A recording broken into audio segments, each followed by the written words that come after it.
it's subjectively defined for 2-year-olds, but it's not subjectively defined for anyone who's sophisticated enough to negotiate with someone else. And so tell me what you think about this. My understanding of the prefrontal cortex is that over the course of evolutionary time, it grew out of the frontal cortex and that out of the motor cortex more specifically. And so the best way to think about what the prefrontal cortex does in some sense is that it generates potential abstract patterns of action. It generates them in abstraction so that they can be assessed before they're implemented.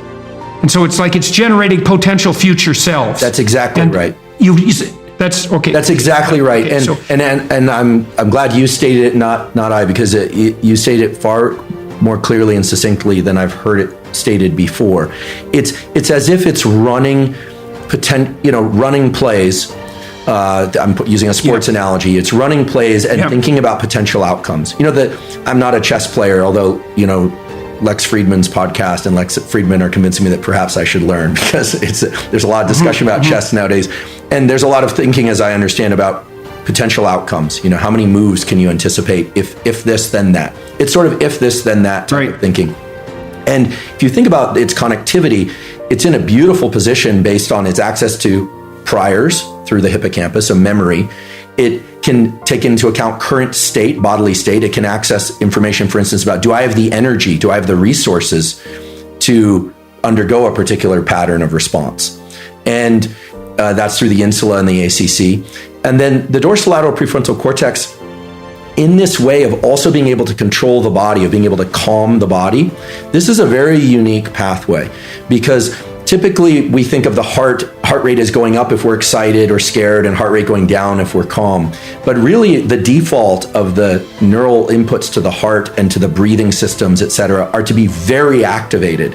And then the brain provides a suppressive or kind of a braking on that entire system. The vagus nerve. Right, so it's a default on system. It's a default on system. And the vagus nerve, which of course is a massive nerve pathway. Again, it makes it sound like one little nerve, but it's this huge superhighway of connections between brain and body, is classified in medical school as a parasympathetic pathway, meaning of the calming system, kind of generically speaking.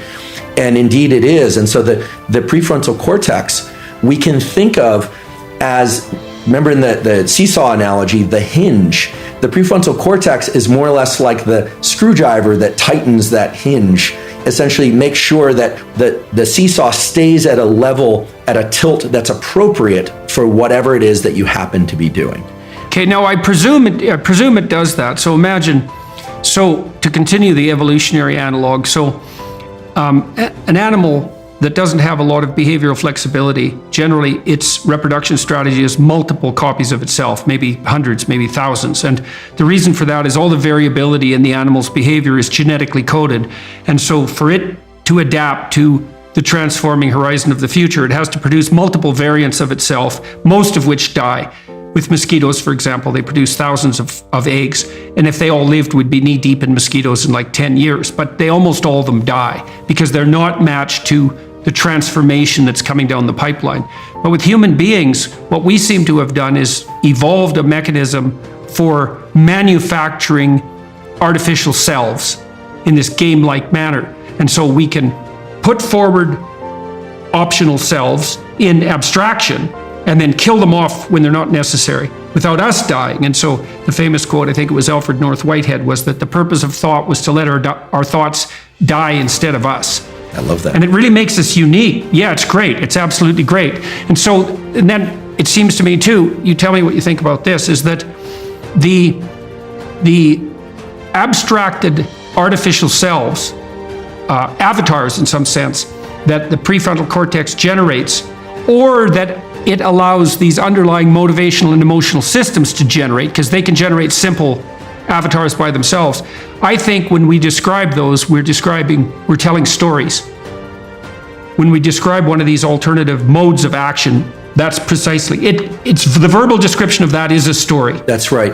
And you make a very important point, which is that the prefrontal cortex is a rule-changing alternate self-accessing machine that can also calm the body. And here I'm making up a just so story because, as I always say, I wasn't consulted at the design phase, and so I don't know why it's set up this way. I just know that it is set up this way.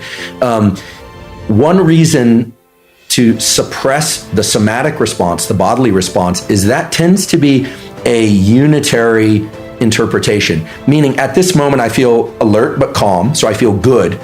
But I'm guessing there's a lot of signals coming from the body, and in fact there are to my brain, but I tend to just say, I feel pretty good. In fact, I'm very delighted to be here, so I feel good. Or if I'm very tired, I feel tired. Those tend to be very kind of binned responses, and they're fairly generic.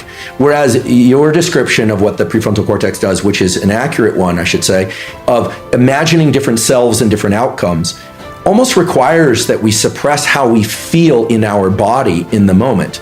You know, I guess we can look to some of our podcasting colleagues like the Jocko Willinks or the David Goggins, you know, who are either forcing themselves or are somehow up at 4:30 in the morning and pushing through that, what I call limbic friction. You know, the limbic system is saying, I'm tired or I'm anxious, and, you know, going against that. So there's literally there's a required suppression of the bodily response in order to imagine how we would feel when we complete this.